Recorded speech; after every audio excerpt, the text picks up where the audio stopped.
हरे कृष्णा दीदी। हरे कृष्णा दीदी। दीदी आप मंगलाचरण कीजिए। जी दीदी। जी। हरे कृष्णा। वंदेहं श्री गुरु श्रीयुतपद कमलं श्री गुरुन् वैश्वांश श्री रूपं साग्र जातं सहगण रघुनाथान्वितं तं सजीवं सावधैतं सावधूतं परिजन सहितं कृष्ण चैतन्य देवं श्री राधा कृष्ण पादान् सहगण ललिता श्री विशाखान्वितांश्च गुरुवे गौरचन्द्राय राधिकाय तदालय कृष्णाय कृष्ण भक्ताय तद्भक्ताय नमो नमः।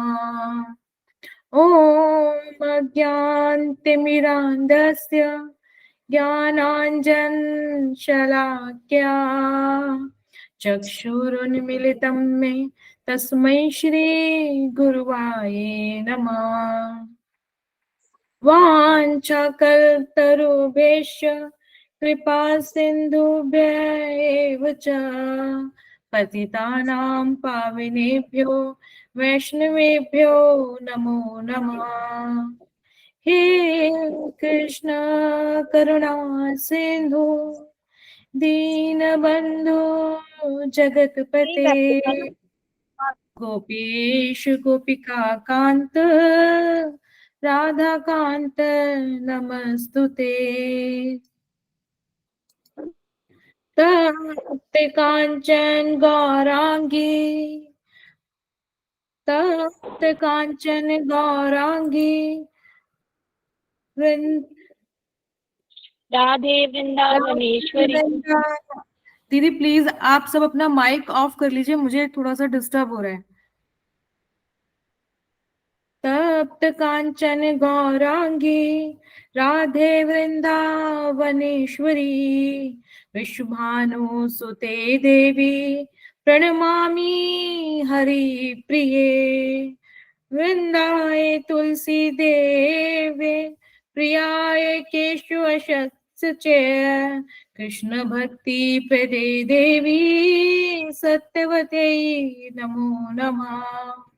श्री कृष्ण चैतन्य प्रभु नित्यानंद श्री अद्वैत गदाधर श्रीवासादि गौर भक्त वृंद नमो महावदान्याय कृष्ण प्रेम प्रदायते कृष्णाय कृष्ण चैतन्य नामने गौरतविषे नमः।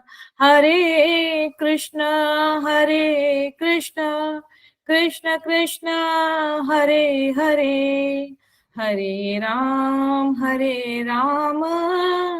राम राम हरे हरे।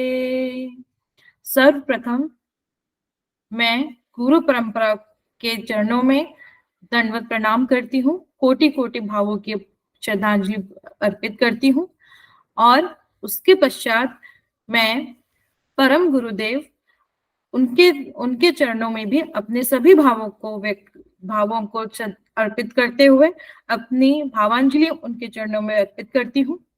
तत्पश्चात सुंदर गोपाल प्रभु जी जिनके द्वारा ये सारा ऑनलाइन प्रोग्राम, ये सब सेशंस हम अटेंड कर पा रहे हैं, उनको मैं दंडवत प्रणाम करती हूँ। विशाखा दीदी। हरे कृष्णा दीदी, मैंने ज्वाइन कर लिया है दूसरे किसी फोन से। अभी मेरी आवाज आ रही है दीदी? हाँ जी दीदी, हाँ जी आ रही है। ठीक है, आप कंटिन्यू करिए। जी।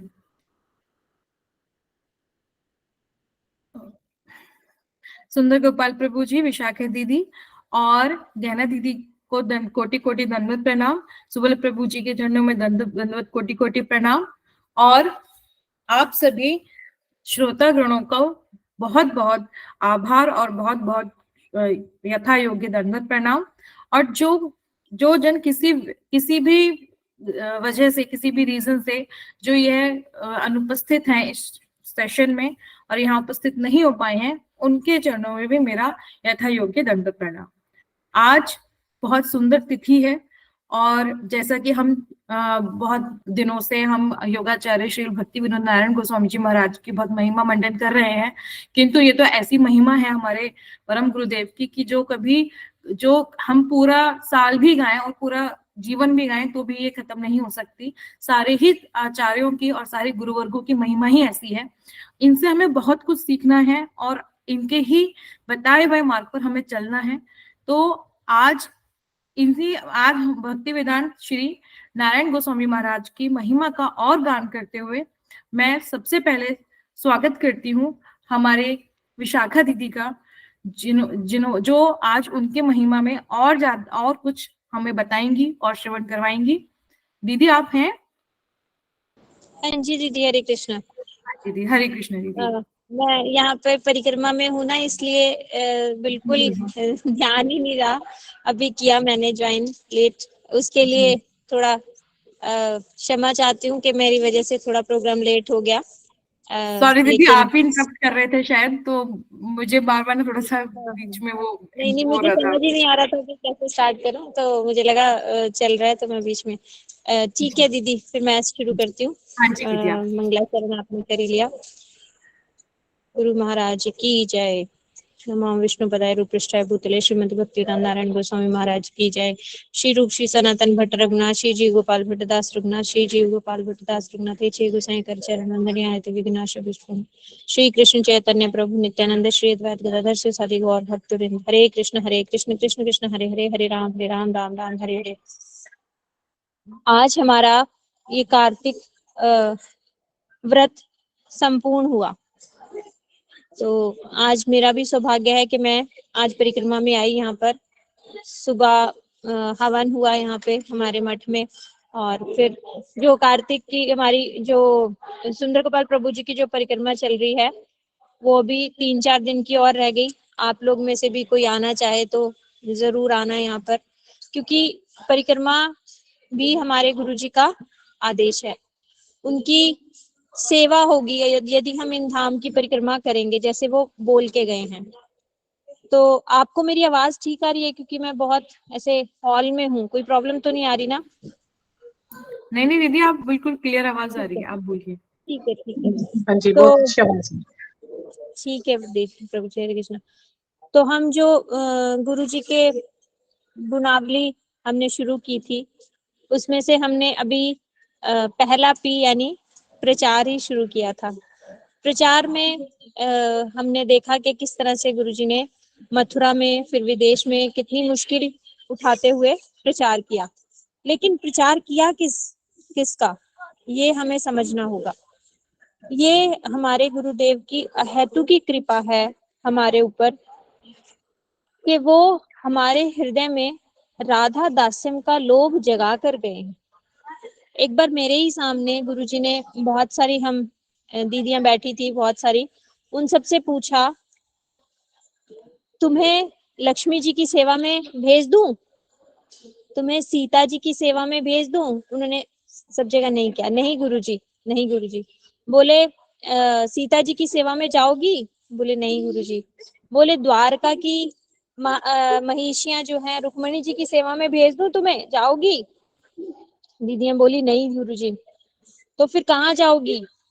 तो दीदी ने बोला केवल हम तो वहीं जाएंगे जहां आप होगे। तो गुरुजी बहुत हंसे और बोले मैं कहाँ जाऊंगा तुम्हें पता है, और अब मुझे ऐसा लगता है मेरा आना यहाँ पर सफल हुआ, क्योंकि तुम्हारे हृदय में जो लोभ है वो मैंने जगा दिया है, मुझे ऐसा लगता है। और जिसके हृदय में लोभ एक बार आ जाए वो बाय हुक और बाय क्रुक उस वस्तु को प्राप्त कर ही लेगा। तो मेरा आना यहाँ पर सफल हो गया, क्योंकि मैंने तुम सबके हृदय में राधा दास्यम का लोभ जगा दिया।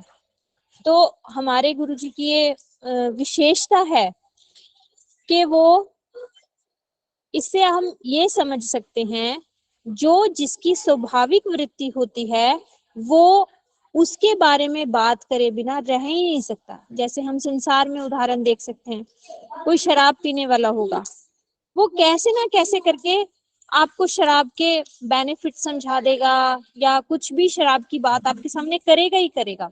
इसी तरह कोई टीचर होगा, वो कैसे बच्चों को ज्ञान दिया जाता है, कैसे समझाया जा सकता है, वो कुछ ना कुछ करके उसकी वो स्वभाव में आपको झलक आई जाएगी कि ये टीचर रहा होगा जो इतना उपदेश दे रहा है या इतना समझा रहा है। तो इसी तरह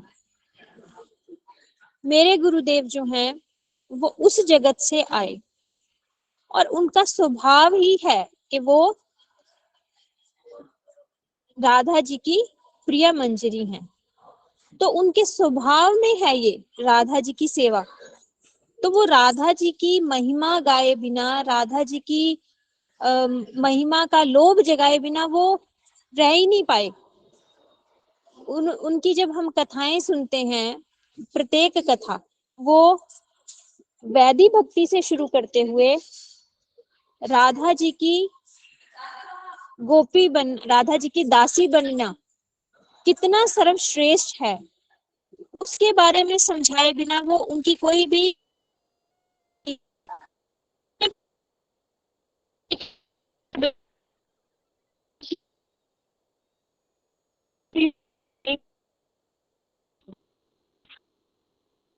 इतना इतना बड़ा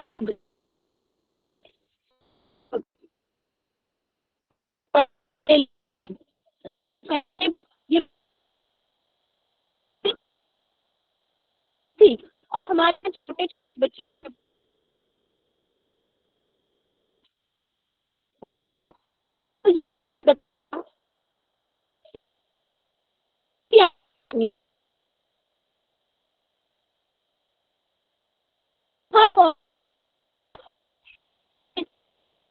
हरे कृष्णा मैया, आवाज कट कट रही है, क्लियर नहीं आ रही।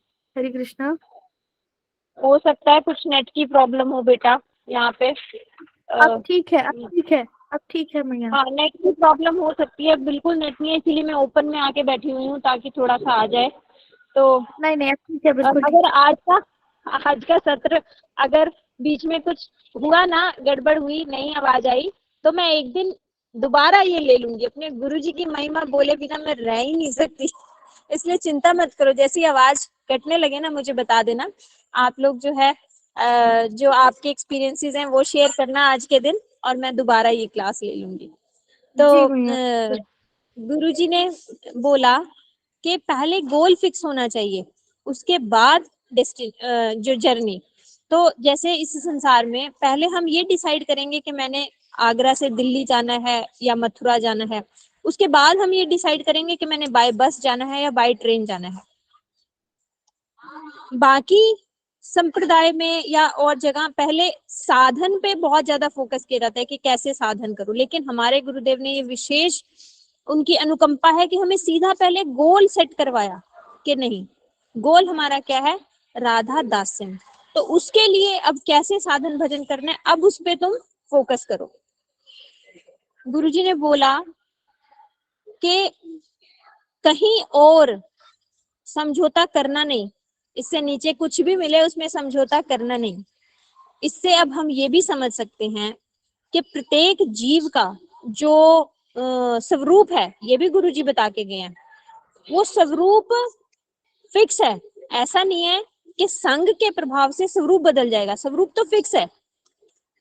उदाहरण से उन्होंने समझाया, जैसे एक आम की गुठली और एक नीम की बीज और एक आम का बीज, दोनों एक ही जगह एक ही मिट्टी में उगाओ, वहीं एक ही जैसा पानी दो, एक ही जैसा माली रखो, लेकिन आम की गुठली से आम का वृक्ष निकलेगा और नीम की गुठली से नीम का वृक्ष निकलेगा।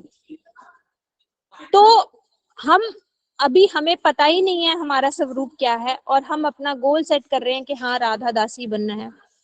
इसका सामंजस्य गुरुजी ने किया कि जिस तरह से 100 के नोट में 5 भी है, 10 भी है, 20 भी है, इसी तरह यदि तुम ये हरे कृष्णा, तो यदि आप अपना गोल हाई रखोगे तो आपका जो स्वरूप है वो भी प्राप्ति आपको हो ही जाएगी। यदि आप, क्योंकि साधन भजन से ही हमें स्वरूप की प्राप्ति होगी। तो ऐसा नहीं है कि आपका गोल आपका स्वरूप यदि वात्सल्य भाव में होगा या वात्सल्य भाव में होगा और आप अभी साधन कर रहे हो अपने आप को राधा जी की दासी समझ बनने का, तो वो नहीं मिलेंगे, वो भी ही आएंगे। इसको और साधारण भाषा में समझो, जैसे कोई बच्चा आईआईटी के लिए प्रिपेयर करता है तो गवर्नमेंट में तो बड़े आसानी से एडमिशन हो ही जाता है ना। इसी तरह हमें साधन भजन, अपने आप को ये नहीं समझना कि मैं राधा दासी बन गई हूँ, मैं राधा जी की दासी बनना चाहती हूँ, इसलिए साधन कर रही हूँ। तो उसके लिए हम जब साधन भजन करेंगे किसी ऐसे रसिक वैष्णव नृत्य में, तो माधुर्य का वैष्णव होता है वो आपको कोई भी रस की सेवा दिला ही देंगे। ऐसा नहीं है कि वो और किसी रस की सेवा नहीं दिलवा सकते, वो सब दिलवा सकते हैं। जिस तरह से गोपियां यशोदा मैया की तरह वात्सल्य भी सेवा करती हैं, कृष्ण की सेवा कर सकती हैं। ऐसा नहीं है कि वो सखा भाव से कुछ सेवा नहीं कर सकती। उसी के बीच में इसीलिए कहा गया माधुर्य भाव सर्वोपरि, मतलब उसमें सब कुछ है। तो यदि हम अपना गोल अभी से फिक्स करके कि मुझे राधा जी की दासी ही बनना है, साधन भजन करते चले, तो एक ना एक दिन हमारी स्वरूप सिद्धि जरूर हो जाएगी। और गुरुजी ने क्या बताया, और बताया कि ये जो रास्ता है,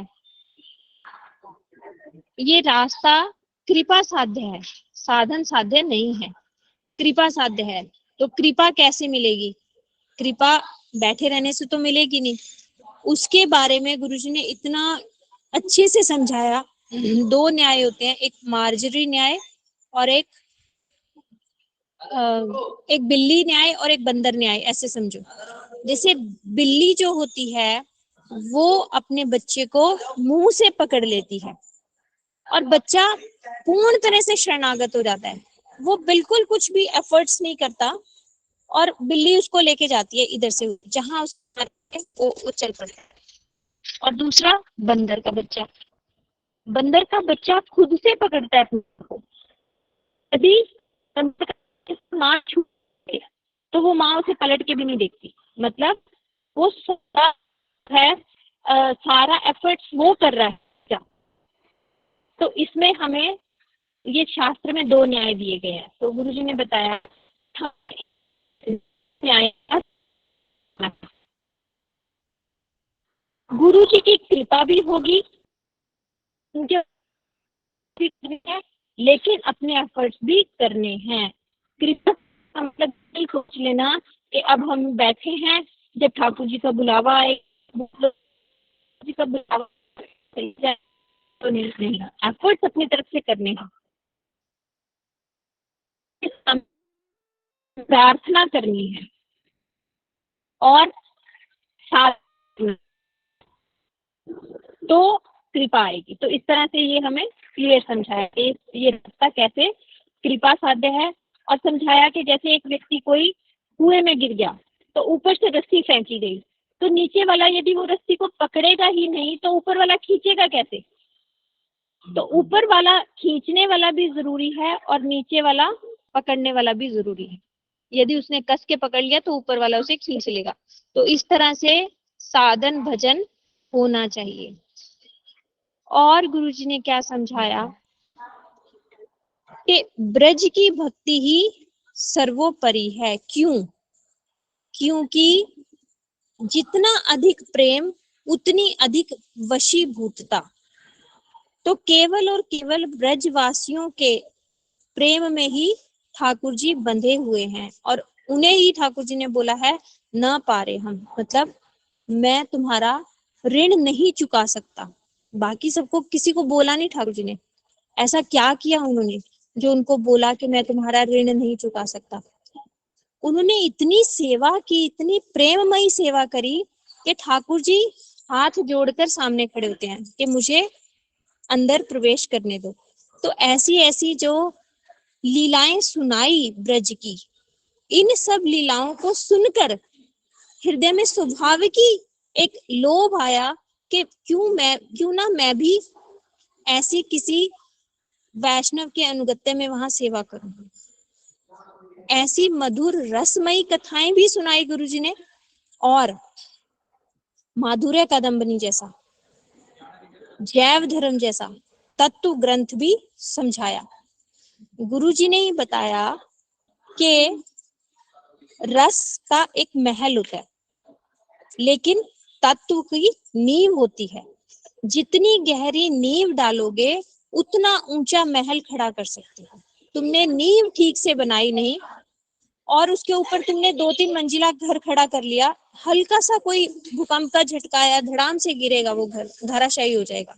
इससे क्या समझो, एक यहाँ के ब्रज के पंडा जी हैं, वो भी कहते हैं ये बात कि पूज्यपाद नारायण महाराज जी ने कोई भावुक लोगों की भीड़ इकट्ठी नहीं करी कि बस गुरुजी ने कह दिया हमें राधा दासी बनना है और हम पागल हो गए और हमने जो है अपने आप को गोपी की तरह सजाना शुरू कर दिया और हमने कह दिया हाँ हम तो राधा दासी हैं। ऐसा नहीं, गुरुजी ने तत्व से समझाया कि बाहर से लोक व्यवहार और अंदर से निष्ठा, हृदय से ये जो साधन है, वैदिक भक्ति है, ये सारे स्टेप्स हमें फॉलो करने हैं और मन से दृढ़ विश्वास रखना है कि मैं राधा जी की दासी एक दिन बनूंगी। इससे कैसे समझाया, इसे समझाया कि अपना मन में दृढ़ विश्वास रखना कि एक ना एक दिन मैं ये साधन, ये राधा दास्य पद प्राप्त कर ही लूंगी। लेकिन उसके लिए जो हमें 8 स्टेप्स बताए गए माधुर्य कादंबनी में, पहला श्रद्धा, साधु संग, भजन क्रिया, अनर्थ निवृत्ति, निष्ठा, रुचि, आसक्ति और भाव, ये 8 स्टेप्स पार करके ही भाव तक पहुंचना है। यदि किसी ने भजन क्रिया ठीक से करी नहीं, किसी रसिक वैष्णव संत का आश्रय लिया नहीं, साधु संग किया नहीं और हृदय में भाव आ गए, समझना हमारा ये भाव, जिसे कहते हैं स्थिर भाव नहीं है। ये क्या है, एक भावुकता है जिसमें कभी भी हम फिसल सकते हैं, कभी भी पिघल सकते हैं। तो गुरुजी ने इतना क्लियर एक एक स्टेप समझाया कि हमें किस तरह से वहां तक पहुंचना है। एक तो सबसे ऊपर मतलब हायर गोल दिखा दिया कि वहां पहुंचना है, लेकिन उसके नीचे के स्टेप्स भी एक एक बता के गए। तो इस तरह से गुरुजी ने प्रचार किया ब्रज भक्ति का, केवल और केवल ब्रज भक्ति, और कोई इधर उधर की कथा नहीं, कुछ नहीं, ब्रज की कथाएं ही बोली और ब्रज भक्ति के प्रति ही सबको आकर्षित करा। दूसरा उनका पी पब्लिकेशन में हम देख सकते हैं उन्होंने इतनी ज्यादा अस्वस्थ होने पर भी और इतनी ज्यादा उम्र होने पर भी उन्होंने कभी लिखना नहीं छोड़ा। ग्रंथ लिखते रहे। कोई कहता था कि आप आराम कर लो, इतना क्यों लिखते हो, तो गुरुजी का कहना होता था कि मेरे बाद ये सब कौन बताएगा, मैं कोई देख नहीं रहा हूँ, ये सब कोई बताएगा, तो जितना ज्यादा मैं इन्हें दे दूं उतना अच्छा है। तो गुरुजी ने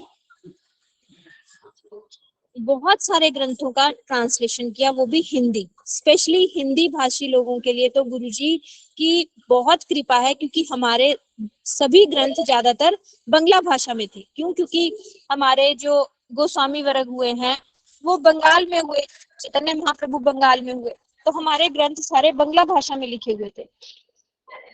गुरुजी ने उन्हें हिंदी में ट्रांसलेट किया और ग्रंथ के प्रति गुरुजी का इतना लगाव था कि गुरुजी पुरी में थे, अस्वस्थ थे, और पुरी से मतलब जगन्नाथपुरी में जो मठ है वहां से भुवनेश्वर एक बुक फेयर लगा हुआ था, वहां पर रोज हमारे ब्रह्मचारी किताबें लेकर जाते थे। रात को आते थे 10-11 बजे। गुरुजी तब तक सोते नहीं थे, जागते थे। और आते के साथ उनका पहला प्रश्न होता था, कौन कौन सी किताबें ली आज किसी ने, खरीदी, मतलब कौन कौन सी किताबें तुमने बेची। तो जैसे ही कोई बताता आज मेरे से किसी ने जैव धर्म ली, तो गुरुजी इतने प्रसन्न होते, अच्छा जैव धर्म भी कोई पढ़ने वाला है। जैव धर्म मतलब लोगों को पता है जैव धर्म किताब है, ग्रंथ है। तो गुरुजी सबको यही निर्देश देते थे कि ग्रंथ पढ़ो। आप सब भी अपने जीवन में प्रत्येक दिन ग्रंथ अध्ययन का एक टाइम जरूर फिक्स कर लो कि मुझे 15 मिनट, 10 मिनट, आधा घंटा, जितना भी समय मिले। ग्रंथ पढ़ने से क्या होती है, दृढ़ता आती है। अभी हम कथा सुन रहे हैं, भूल जाएंगे थोड़ी देर बाद, वो हमारे पास रहने वाला नहीं। ग्रंथ हमारे पास हमेशा रहेगा। हमने जब एक बार ग्रंथ को पढ़ लिया, फिर कभी हमें उसको उसमें से कुछ याद आए कि वो कहाँ लिखा था, तो याद आ जाएगा, अच्छा उस ग्रंथ में था, उसे दोबारा खोल के हम पढ़ सकते हैं। और दूसरा जो मेरे को बहुत अपने लिए लगता है कि मैं ग्रंथ क्यों पढूं, मेरे गुरुदेव को मैंने लिखते हुए देखा है, यहाँ पर कॉलर लगाकर। इतने ज्यादा एज में उनका पूरा सर्वाइकल की प्रॉब्लम हो गई थी, गर्दन ऐसे, क्योंकि ऐसे लिखना बहुत मुश्किल है। वो पूरा टाइम ऐसे लिखते थे, तो उन्होंने कॉलर लगा को लिख रहे थे। बस मेरा एक फोटो, उनका चित्र देखकर, उनको वो याद करके कि ये ग्रंथ मेरे गुरुजी ने सिर्फ मेरे लिए लिखे। आप सब भी अपने मन में ऐसा भाव लाओ, क्या गुरुजी को ये ग्रंथों की जरूरत थी? उनको क्या जरूरत थी ये ग्रंथ लिखने के लिए? उन्होंने किसके लिए लिखे? केवल और केवल मेरे लिए। क्यों? क्योंकि उनके गुरुजी ने ये बोला। जब हम पूछते थे, गुरुजी आपको हम कैसे मिलेंगे, कैसे मिलेंगे आपसे जब आप नहीं रहोगे, तो गुरुजी बोल के गए, तुम मुझको मेरे ग्रंथों में ढूंढना, मैं तुम्हें ग्रंथों में मिलूंगा। तो आज यदि किसी को भक्ति करनी है, लेकिन कैसे करनी है पता नहीं, तो किससे पूछे? गुरुजी छोड़ के गए हैं ना इतने सारे ग्रंथ। ग्रंथ खोलो, उनमें पढ़ो, माधुर्य कादम्बनी ग्रंथ पढ़ो, उसमें देखो हम कहाँ पे हैं, कौन सी स्टेज में हैं। प्रत्येक स्टेज के कुछ बताए गए हैं, तो अपने आप को जांचो और उस आगे बढ़ने के लिए कुछ वो बताए गए हैं कि कैसे ऑब्स्ट्रक्शंस क्या हैं, उस तक अनर्थ निवृत्ति हमारी क्यों नहीं हो रही। अनर्थ निवृत्ति से आगे भजन क्रिया, भजन क्रिया से अनर्थ निवृत्ति, अनर्थ निवृत्ति के बाद निष्ठा। तो हम निष्ठा में प्रवेश क्यों नहीं कर रहे? उसके नीचे है अनर्थ निवृत्ति। अनर्थ निवृत्ति क्यों नहीं हो रही? पहले ये जानो अनर्थ है क्या, तभी तो उस अनर्थ निवृत्ति के बारे में सोचेंगे। तो ये ग्रंथ, एक एक ग्रंथ, कोई भी ग्रंथ मेरे गुरुजी का उठा लो, वो एक ग्रंथ ही गुरुजी संपूर्ण ग्रंथ लिख के गए हैं। उसमें कुछ ऐसी बात रही नहीं कि उसके बाद आपको ऐसा लगे कि मैं और क्या करूं। मतलब उसमें ही पूरा क्लियर प्रोसेस समझा के गए हैं कैसे हमें भजन करना है। ऐसे ग्रंथ लिखे, संबंधी ग्रंथ लिखे, जैव धर्म, माधुर्य कादम्बनी, और रसमय ग्रंथ भी लिखे गए। उज्जवल मणि, उज्जवल नीलमणि, उज्जवल नीलमणि और प्रेम संपुट, ये ऐसे ग्रंथ लिखे। प्रेम संपुट, इनमें गुरु जी की ऐसी निगूढ़ निगूढ़ लीलाएं हैं जो लीलाएं हैं। तो दीदी जो फॉरेनर डिवोटीज जो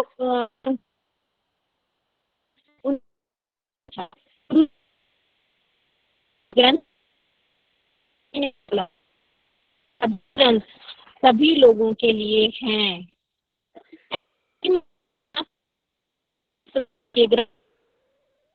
इससे क्या समझ आता है कि गुरुजी ने प्रत्येक ग्रंथ में इतनी पढ़ को पढ़ के ब्रज भक्ति की तरफ आकर्षित हो गई होगे।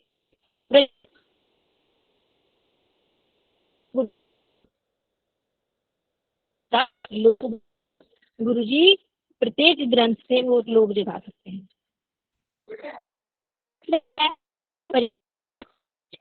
परिक्रमा गुरु जी ने बाकी सारे मठों में कई कई सारे, लेकिन ये परम गुरु जी ने गुरु एक परिक्रमा अधिक मास में क्षेत्र की परिक्रमा और गौर पूर्णिमा के समय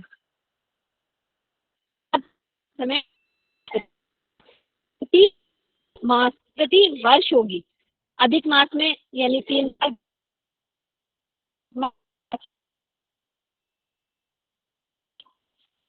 जी ने क्या बोला परिक्रमा के लिए? बोले ये तुम्हारा चार्जिंग पॉइंट है। तुम 1 महीना यदि तुम इन परिक्रमा में रहोगे तो तुम्हारा साधन भजन का जो चार्ज है वो हो जाएगा कि फिर तुम छोड़ते ही परिक्रमा बस घूमना ही नहीं, सुबह उठा के जाते थे, उसके बाद फिर लीला स्थलियों पे जाते, लीला स्थलियों पर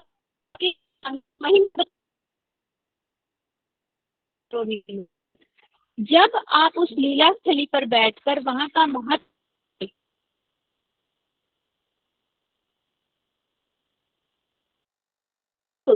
इस लीला स्थली पे जो यहाँ पे लीलाएं चल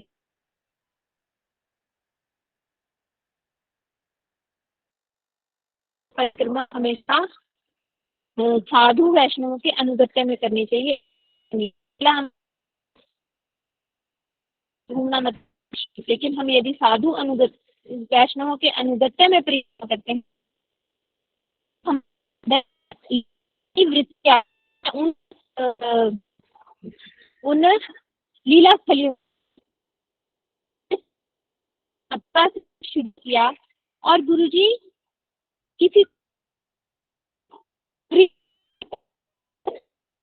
और फ्री में लेके जाते थे। तो जैसे होता है ना, किसी को कुछ अच्छी चीज उसको पहले फ्री में बांटनी पड़ेगी, बस एक बार फिर उसको तो किसी से कुछ पैसा नहीं लेते थे, खुद से अपने पैसे से बस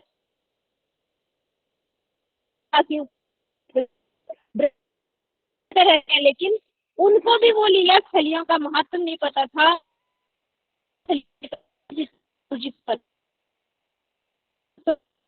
परिक्रमाएं शुरू करी गुरुजी ने, और गुरुजी ने बोला जरूर करनी है। क्यों? क्योंकि यहाँ पर क्या है, हमारे हृदय में छाप पड़ती है, छाप पड़ती है, और इसी से संस्कार बनेंगे। ये जो छाप पड़ेगी हमारे में करेंगे वो हम ना, यदि हमने कभी परिक्रमा करी नहीं, धाम दर्शन किए नहीं, तो हम चिंतन किसका करेंगे? जब हम करेंगे, धाम के दर्शन करेंगे, तो यही चिंतन हम अपने परिक्रमा बहुत जरूरी है, हम सबको आना चाहिए, क्योंकि ये साधु वैष्णव हमारे लिए कितना कष्ट उठाते हैं, ये हम परिक्रमा में आकर देख सकते हैं। के महीने में ये भी एक जगह बैठ के अपना साधन भजन कर सकते हैं, लेकिन नहीं करते। ये चाहते हैं हमारे जैसे बद्ध जीव घर में जो बिल्कुल फंसे हुए हैं, जो भजन कर ही नहीं रहे, वो किसी ना किसी तरह परिक्रमा के बहाने यहाँ पर आ जाएं, और ये उनसे जब ये एक रूटीन सेट कर देते हैं वो परिक्रमा में ना, उस रूटीन में आप फंस गए तो आपको वो रूटीन ही फॉलो करना पड़ेगा। तो ना चाहते हुए वो रूटीन फॉलो करते करते करते करते कब ये आपकी हैबिट बन जाएगा, आपको पता ही नहीं चलेगा। तो ये है परिक्रमा का लाभ।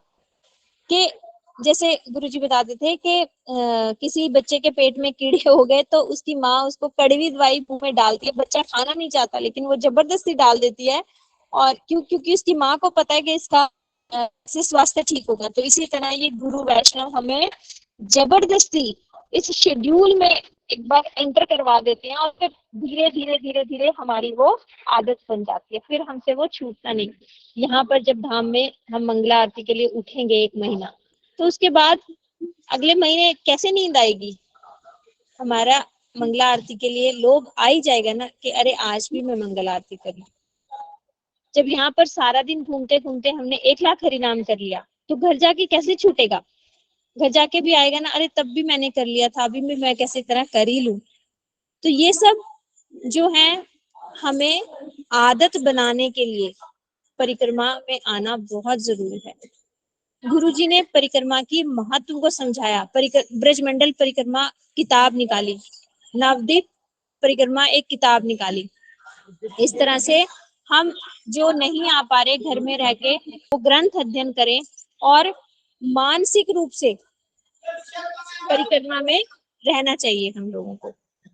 अभी बीच में हम क्योंकि समय अधिक हो गया है, थोड़ा सा विराम करते हुए आप सबके ये पूरा महीना हमने जो कार्तिक पारसमणि का सत्र शुरू किया, उसमें आप सबके कैसे एक्सपीरियंसेस रहे, आप प्लीज शेयर कीजिए। मैं थोड़ी देर बाद आपको फिर से ज्वाइन करती हूँ। हरी बोल।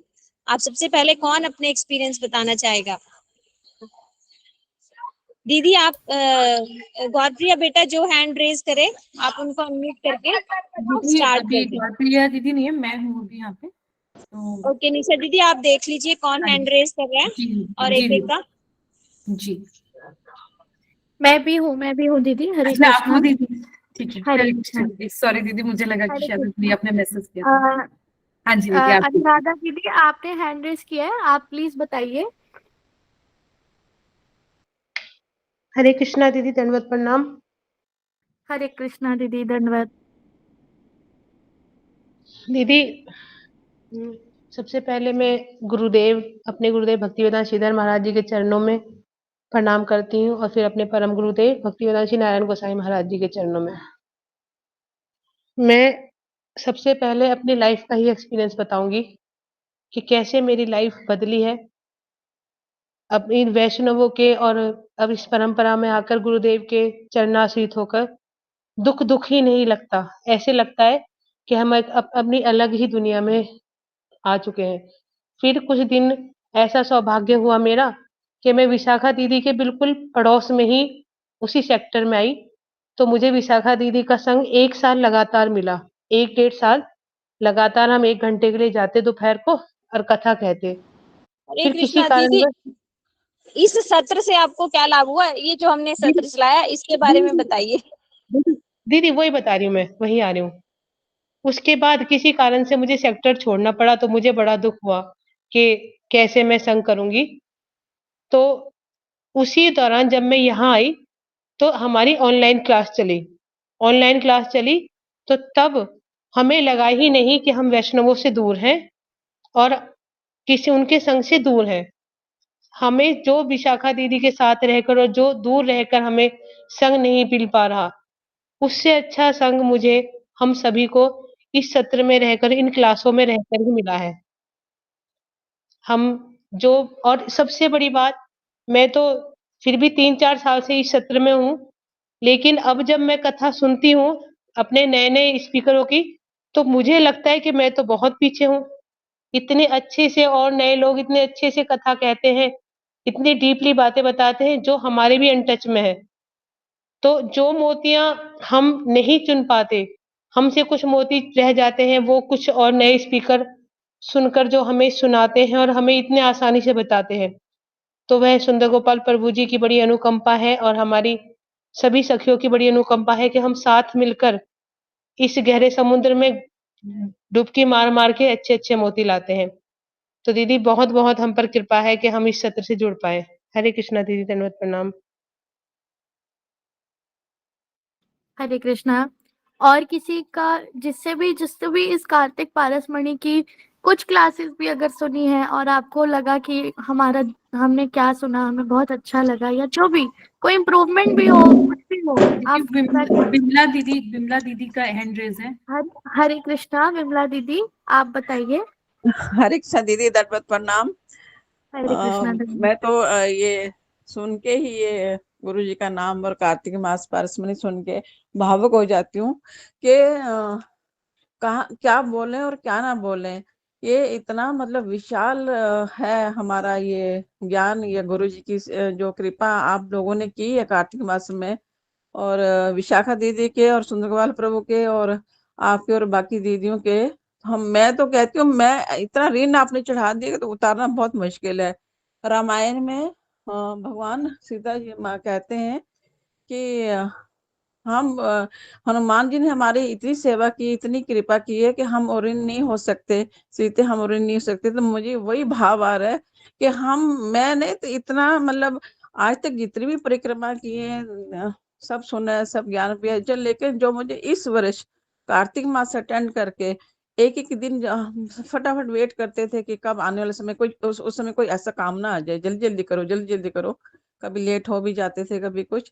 लेकिन जो सीखने को मिला, जो आनंद आया, जब जो लीला स्थली देखी हुई थी, तो लगता था साक्षात हम वही है, गुरु जी आगे के चल रहे हैं, हम उनके के साथ साथ चल रहे हैं। ऐसा अनुभव सच में होता रहा। और सबसे पहली बात है सुनने की पेशेंस।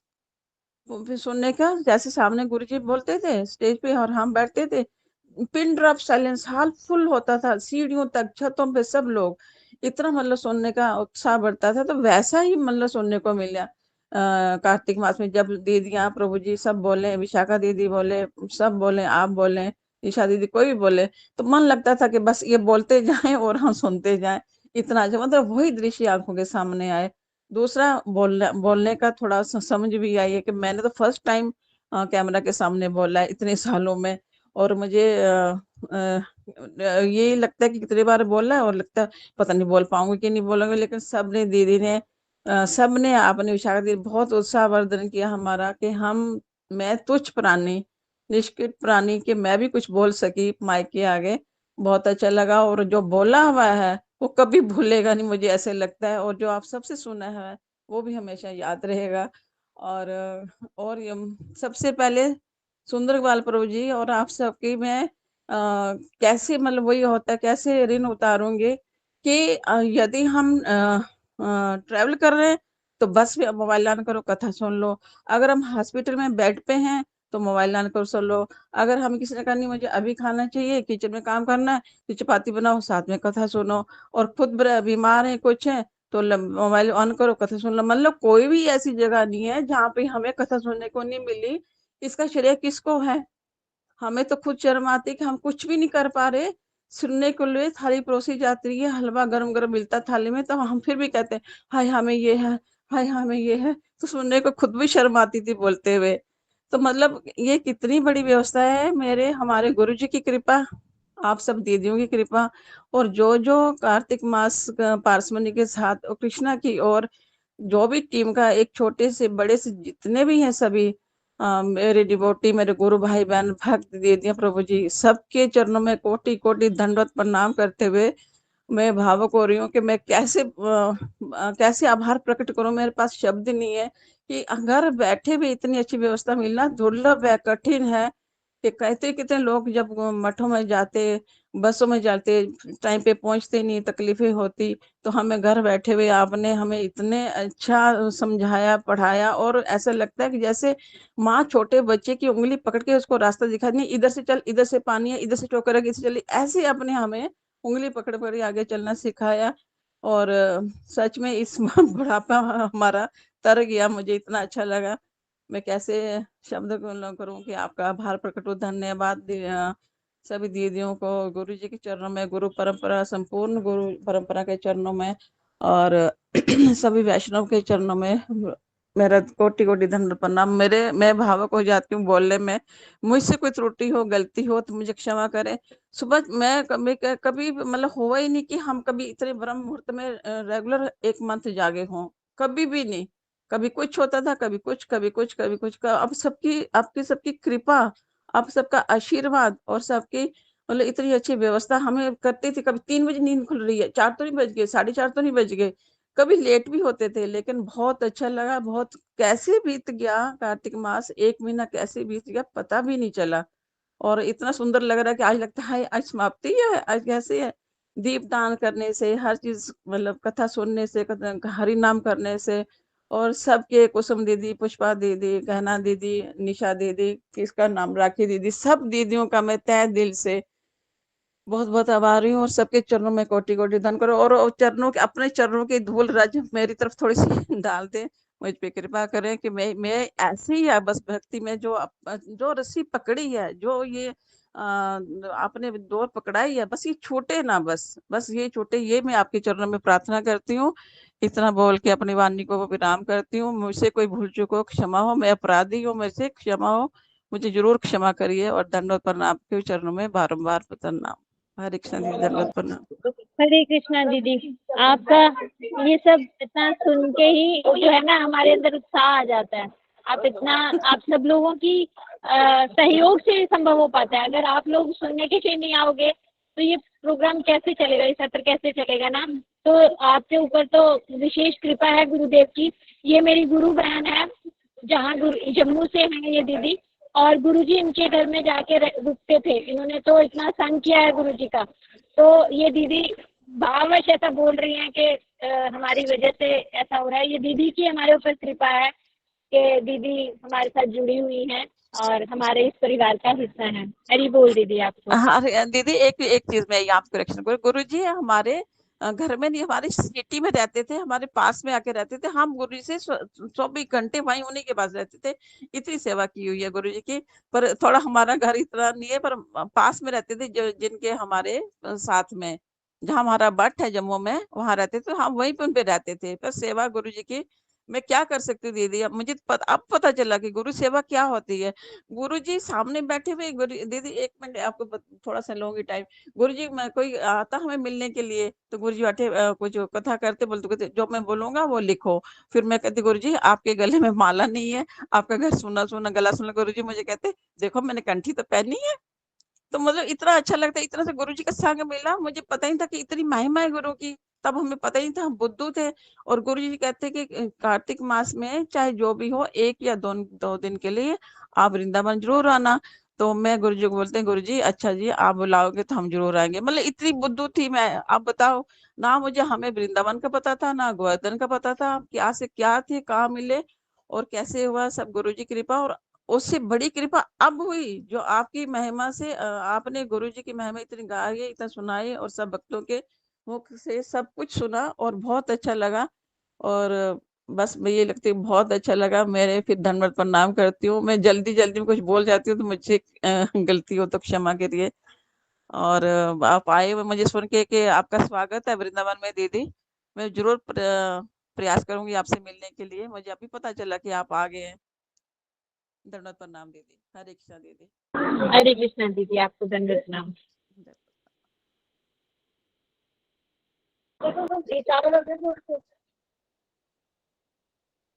हरे कृष्णा गुंजा दीदी। हरे कृष्णा गुंजन दीदी, आपने हैंड रेस किया। हाँ जी। अनंत अनंत कोटि दंडवत प्रणाम अर्पित कर रही हूँ आप सभी को। और मैं ज़्यादा टाइम नहीं लूंगी, बस इतना कहना चाहती हूँ कि it is a turning point in my spiritual journey.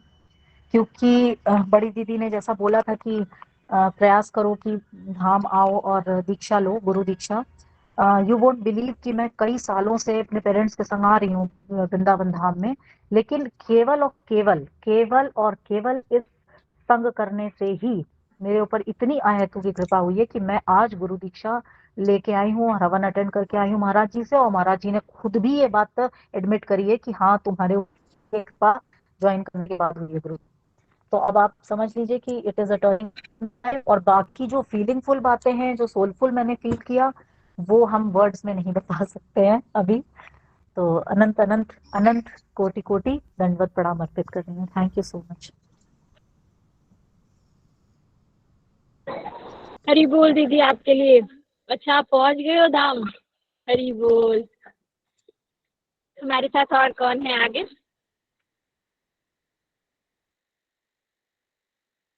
हरे कृष्णा, अगर कोई कुछ भी बताना चाहता है, आप लोग हमें कुछ फीडबैक देना चाहते हो कि नहीं जी नेक्स्ट टाइम से ऐसा और होना चाहिए, तो बिल्कुल आप बता सकते हो। ये एक ओपन स्पेस है, आप लोग बोल सकते हो। दीदी गौरप्रिया दीदी, एक चीज मैं थोड़ा सा रिक्वेस्ट करूंगी।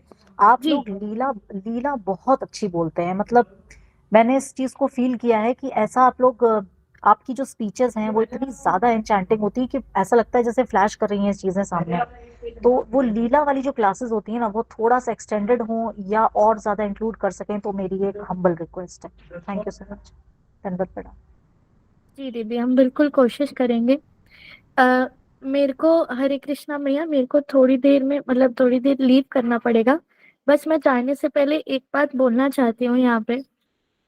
ये जो पूरा कार्यक्रम है, इसमें बहुत लोगों का सहयोग है, एक व्यक्ति है नहीं। बहुत बहुत आप लोग सुनने आओगे नहीं तो हमारा ये चलेगा नहीं। आप लोग, गुरुदेव बोलते थे श्रोता नहीं होंगे तो हम बोलेंगे किसके लिए, है ना। आप लोगों को बताना, ये सब जो जो जो हम ये सब कर रहे हैं, गुरु जी की सेवा है। हम लोग वे इसलिए नहीं कर रहे कि हमें बोलना है, प्लेटफॉर्म स्पीकर बनना है, नहीं। इसलिए कर रहे हैं ताकि गुरु जी हमसे प्रसन्न हो, गुरु जी की बातें, वाणी आगे तक जाए। तो आप लोग भी प्रयास करना कि ये आगे तक जाए, जो भी आप लोगों ने 1 महीना सुना है। और आप लोगों के चरणों में बहुत बहुत बहुत प्रणाम है कि आपने इतनी सुंदर ज्वाइन करके रोज हमें इतना उत्साह दिया और सेवा किया। और इसके पीछे हमारी जो हमारे काउंसलर्स हैं, विशाखा मैया, सुबल प्रभु जी, सुंदर गोपाल प्रभु जी, उनका उत्साह तो है ही। मैया तो रोज ज्वाइन करके हमें उत्साहित करती हैं, इतना सब बताती हैं। उनके चरणों में तो मेरा अनंत कोटि दंडवत प्रणाम है। सभी के चरणों में मेरा दंडवत प्रणाम है। और तीसरी बात, जितनी भी मीटिंग्स शेड्यूल हुई हैं, जितनी भी मीटिंग्स रिकॉर्ड हुई हैं, जितना भी मैसेजेस सेंड हुआ है, इस सब के पीछे हमारी निशा दीदी का हाथ है। निशा दीदी ने बड़ी ही सुंदर सेवा करके हमारे को इन इन सब चीजों के लिए हमारे को रेडी किया, हमारे को आगे बढ़ाया। हर एक स्पीकर से रोज पूछना कि आप रेडी हो नहीं हो, उनकी ऑडियोज लेना, सब करना। दीदी का बहुत बहुत आभार है। और बस यही बोल के मैं अपनी वाणी को आप विश्राम दूंगी। प्लीज शिला आप गुरुदेव बात की। मत कीजिए। मुझे शागा दीदी ने बताया था कि जो इस सेवा, ये सब चीजें ना गॉड होती है। ये सब का जो जो हृदय में भक्ति आनी चाहिए सेवा करने के पश्चात, तो वो सेवा है। और हमें सबको सिर्फ हरिनाम ही बढ़ाना है, उस पे ही फोकस करना है, ये सब भी करना है, किंतु हरिनाम करना है, ऐसा गुरु जी का आदेश रहा है। तो मेरा तो, मैं तो सिर्फ आपको ही फॉलो करती हूँ। और दूसरा, विशाखा दीदी से तो मैंने इस बार बहुत सारी चीजें सीखी हैं। कैसे, अभी तो शरणागति तो हुई ही नहीं है भगवान पे, पर कैसे विश्वास करना है वो मैंने इस बार बहुत अच्छे से सीखा है। तो मेरी तो बहुत सारी लर्निंग्स हैं। और ये सेवा, आप ये आभार मत कीजिए, तो मुझे आपका आभार करना चाहिए कि आपने मुझे ऐसा सुअवसर दिया कि मैं अपना, जैसा परिक्रमा में होता है वैसा तो नहीं कर पाई, पर हाँ मानसिक तरह से एक थोड़ा सा कुछ कुछ श्लेष मात्र में वहां पर हो पाई। मैंने सारी कथाएं सुनी। तो ये आपका बहुत बहुत आभार है दीदी। हरे कृष्ण दीदी, आपका और मैया का बहुत बहुत धन्यवाद।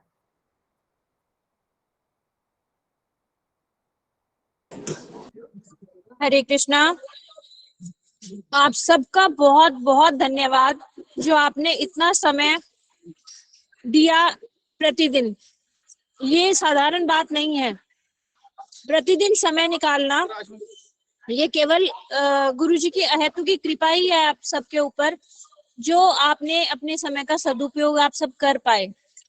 तो यहाँ पर बहुत शोर हो रहा है, मैं आगे कंटिन्यू नहीं कर पाऊंगी। मैं यही बोलकर ये सत्र का आज मैं लीव कर रही हूँ।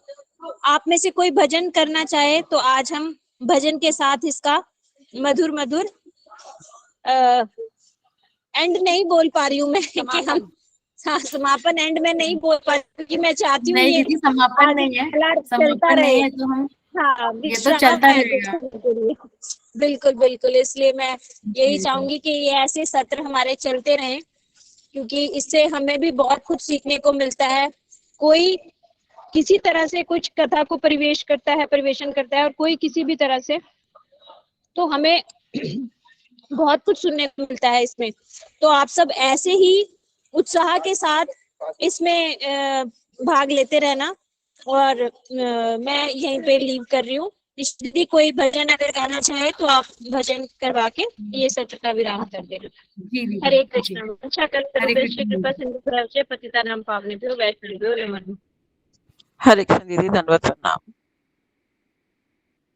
क्या कोई भजन करना चाहेगा? हरे कृष्णा दीदी, मैं करूं गुरुदेव का भजन?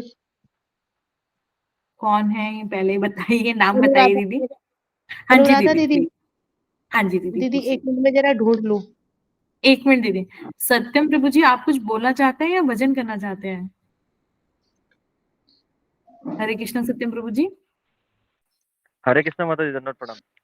जी धन्यवाद, प्रणाम प्रभु जी। मैं बस आपका कुछ हैंड बोलना चाह रेज रहा है। था। हाँ जी बोलिए जी जी, प्रभु मैं जी बोलिए।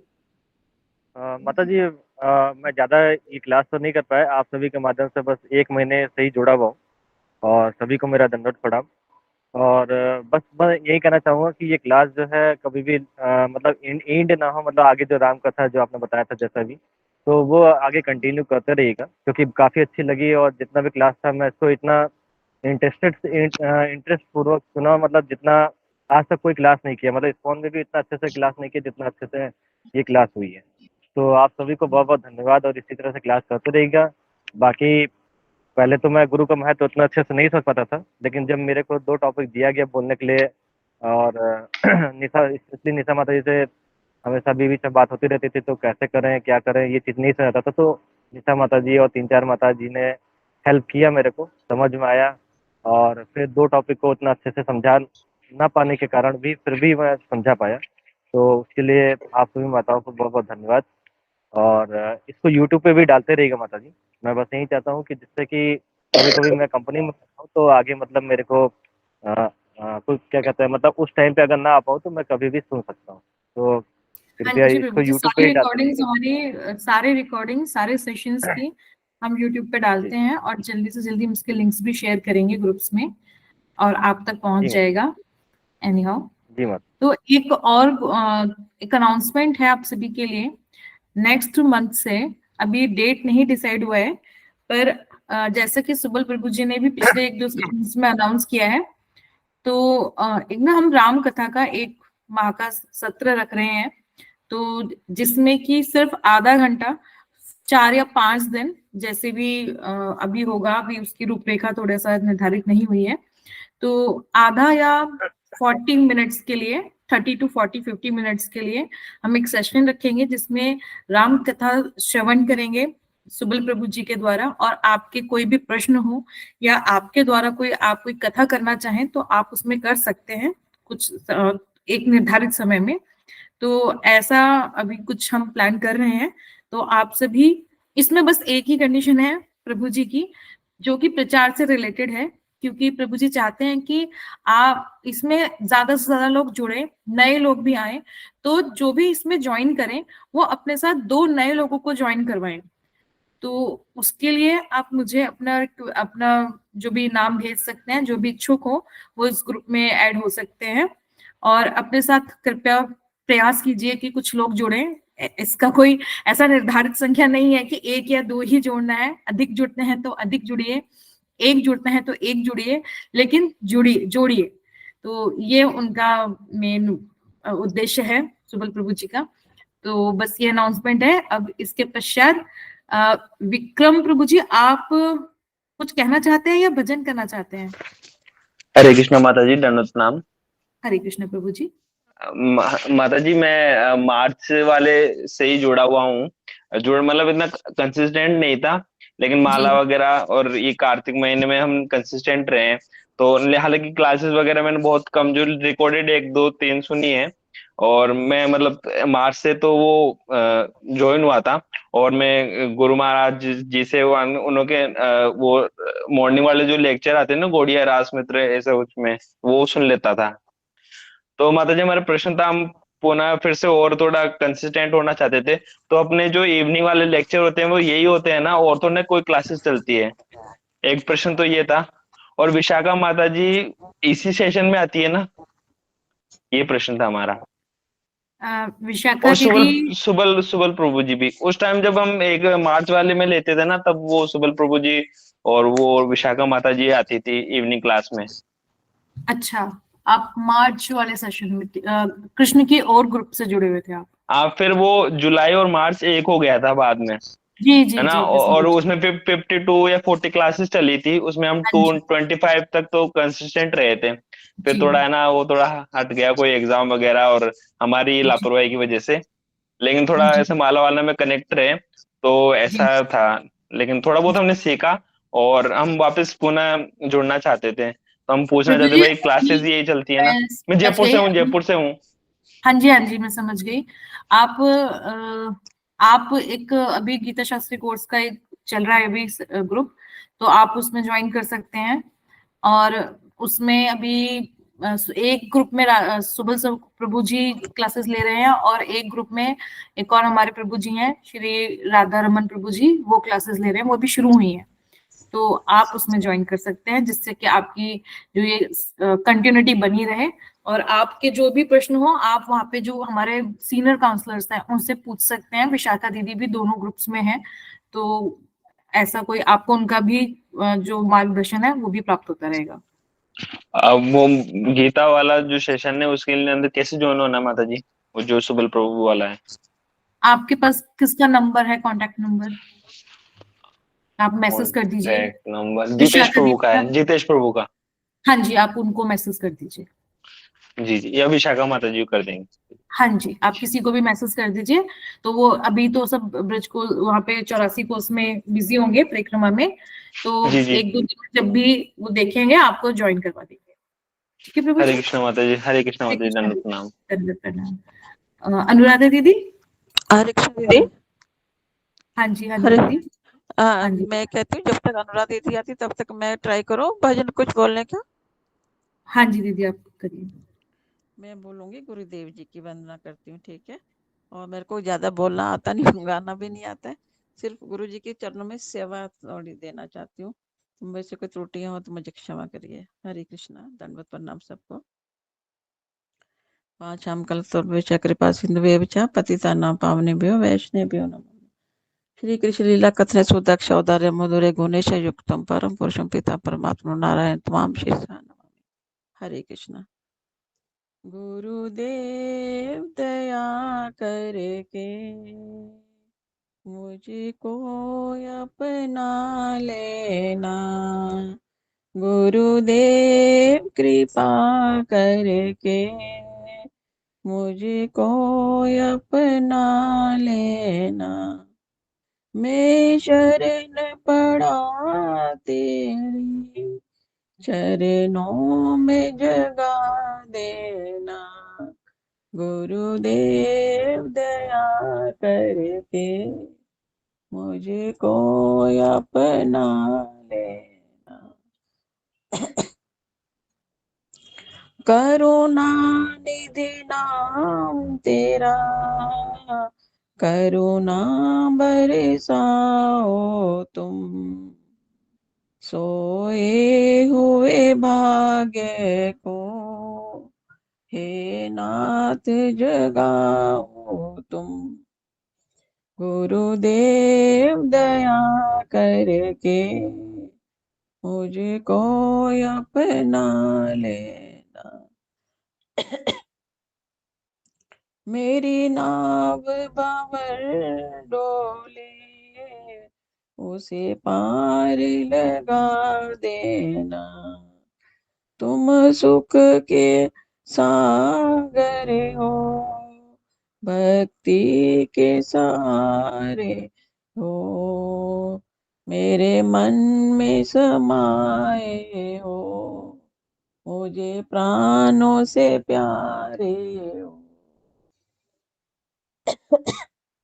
नित माला जपूं तेरी, मेरे दोष भुला देना, गुरुदेव दया करके मुझको अपना लेना। मैं संतों का सेवक हूँ, गुरु चरणों का दास हूँ, नहीं नाथ भुलाना मुझे, इस जग में अकेला तेरे द्वार का भिखारी हूँ, नहीं दिल से भुला देना। गुरुदेव दया करके मुझको अपना लेना, मैं शरण पड़ा तेरी चरणों में जगा देना। गुरुदेव दया करके मुझको अपना लेना। जय गुरुदेवा, जय गुरुदेवा, गुरुदेवा जय गुरुदेवा। हरे कृष्ण दीदी, दंडवत प्रणाम। मेरी आवाज अच्छी नहीं और गला भी खराब है, सिर्फ थोड़ी सी सेवा अर्पित की गुरु जी के चरणों में, मेरे त्रुटियां क्षमा करना। हरि बोल, बहुत दंडवत सुंदर प्रणाम। दीदी, आप प्लीज ऐसा मत बोलिए। गला या आवाज खराब होने से कुछ नहीं होता है। भाव तो बहुत मधुर है आपके, तो वो अपने अपने पर्सनली गुरुदेव जी के चरणों में अर्पित किया। ये हमारे लिए नहीं था, ये सिर्फ गुरुदेव जी के लिए था। वो बस बहुत ये सुंदर भाव है। जी। थैंक यू दीदी, हरे कृष्णा। आप अनुराधा सबकी दीदी कृपा आप दीदी। आइए, आइए हरे अनुराधा दीदी। हरे कृष्ण दीदी। हरे कृष्ण। श्री राधे ब्रज जन मन सुखकारी, राधे श्याम श्यामा श्याम। श्री राधे ब्रज जन मन सुखकारी, राधे श्याम श्यामा श्याम। मोर मुकुट मकराकृत कुंडल, कलवचनती माल। मोर मुकुट मकराकृत कुंडल, करवैजंती माल। चरणन नुपुर रसाल, राधे श्याम श्यामा श्याम। श्री राधे चरणन नुपुर रसाल, राधे श्याम श्यामा श्याम। राधे श्याम राधे श्याम राधे श्याम राधे श्याम राधे श्याम राधे श्याम श्याम। श्री राधे ब्रज जन मन सुखकारी, राधे श्याम श्यामा श्याम।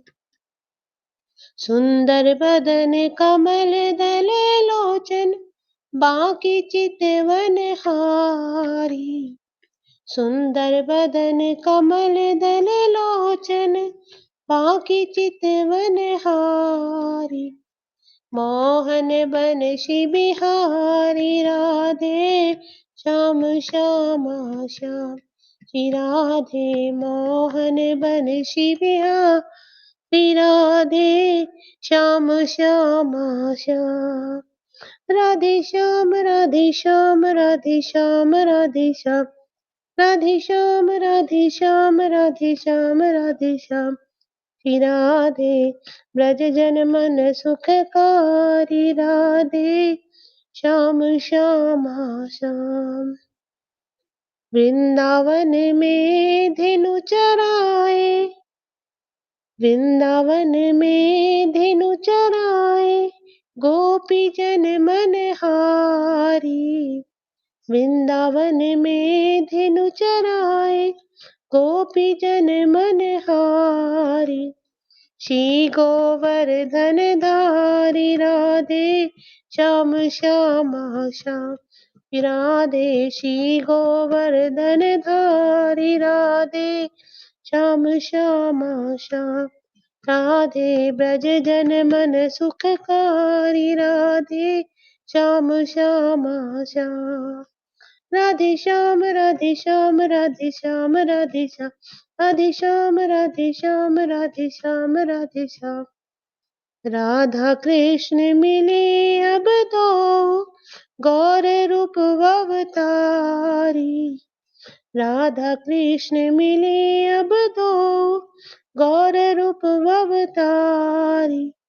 कीर्तन धर्म प्रचारी राधे श्याम श्यामा श्याम श्री राधे। कीर्तन धर्म प्रचारी राधे श्याम श्यामा श्याम श्री राधे। ब्रज जन मन सुखकारी राधे श्याम श्यामा श्याम।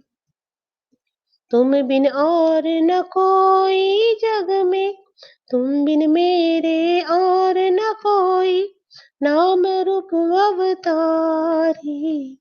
तुम बिन मेरे और न कोई, नाम रूप अवतारी। चरणन में बलिहारी राधे श्याम श्यामा श्याम श्री राधे। श्री नारायण बलिहारी राधे श्याम श्यामा श्याम श्री राधे। ब्रज जन मन सुखकारी राधे श्याम श्यामा श्याम। राधे श्याम राधे श्याम राधे श्याम राधे श्याम राधे श्याम राधे श्याम राधे श्याम राधे श्याम राधे श्याम राधे श्याम राधे श्याम श्री राधे। ब्रज जन मन सुखकारी राधे श्याम श्यामा श्याम। राधे श्याम राधे श्याम राधे श्याम राधे श्याम। जय गुरुदेवा जय गुरुदेवा, गुरुदेवा जय गुरुदेवा। हरे कृष्णा दीदी, धन्यवाद प्रणाम। हरे कृष्णा दीदी, धन्यवाद प्रणाम। बहुत सुंदर आपने भजन किया। तो अब हम इसके साथ, इस सुंदर भजन के साथ ही इस सत्र को, कार्तिक पारसमणि सत्रों को हम विश्राम देते हैं। फिर कुछ नई कथाएं लेकर आपके समक्ष उपस्थित होंगे और आप सभी राम कथा का जो हमारा नया सत्र शुरू होने वाला है दिसंबर में, उसमें आप सभी ज्वाइन कीजिए। उसके लिए आप गौरप्रिया दीदी को या मुझको मैसेज कर सकते हैं, तो उसमें ज्यादा से ज्यादा संख्या में ज्वाइन करने का प्रयास कीजिए और राम कथा का श्रवण कीजिए और अपने हृदय को भी आनंदित कीजिए। हरे कृष्णा। हरे कृष्णा